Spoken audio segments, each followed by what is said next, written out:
Elmalar iyi oldu. 3 günde 3 günün içinde yani kurulmuş elmalar balkonda. Burada 4 kilo almadan çıkan kuru elma kompot.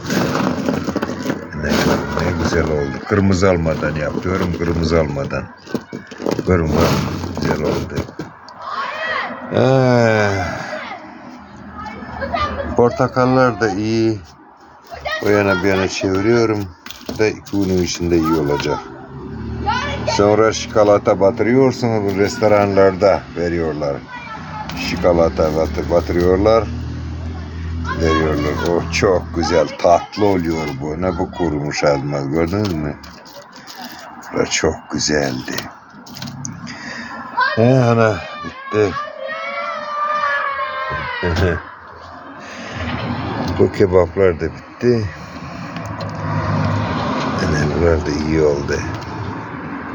Buralarda az malzeme var. Kurumalı azmaz.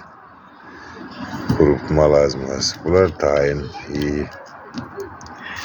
Güzel.